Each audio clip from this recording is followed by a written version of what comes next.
నానా నానా నానా కత్తితో పొడుచుకుంటే తొందరగా చచ్చిపోతారా, ఉరేసుకుంటే తొందరగా చచ్చిపోతారా, విషం మింగితే తొందరగా చచ్చిపోతారా?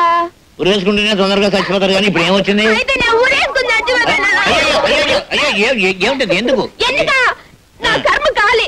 ఊళ్ళో వాళ్ళంతా నన్ను అడ్డమైన తిట్లు తిడతా ఉంటే ఆ తిట్లు వింటూ బ్రతికే కన్నా ఊరేసుకున్నాను.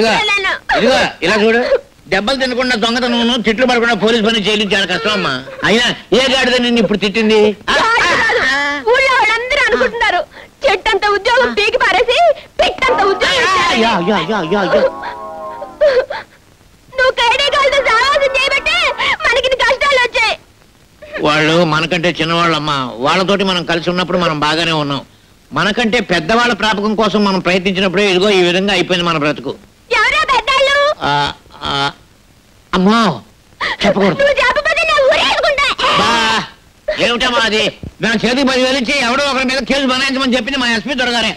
ఎస్పీ గారా, ఆశ్చర్యంగా ఉంది. మా బావ మీద అతను ఎందుకు కక్ష పెట్టాడబ్బా? కక్ష లేదు, నా బొంద లేదు. అసలు శశిపడ కుర్రోడు ఎవరో ఎస్పీ గారికి ఇంతవరకు తెలియదు.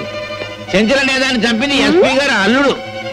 ఆయన్ని సేవ్ చేయడం కోసం ఒక అడ్రస్ లేని మనిషిని తీసుకురమ్మని అంటే చెంచల తాలూకు గాజులమ్ముతున్న ఈ కుర్రోని పట్టుకు తీసుకొచ్చాం.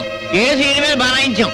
మన ఇంట్లో అద్దుకుంటున్న మాయల బక్కీరు వీడు బావబామూర్తుల సంగతి తెలియక ఈ కిరికిరి అన్ని జరిగింది. ఎస్పీ, అయితే మన చెల్లెమ్మ ఇప్పుడు ఆయన చేతుల్లో ఉంది.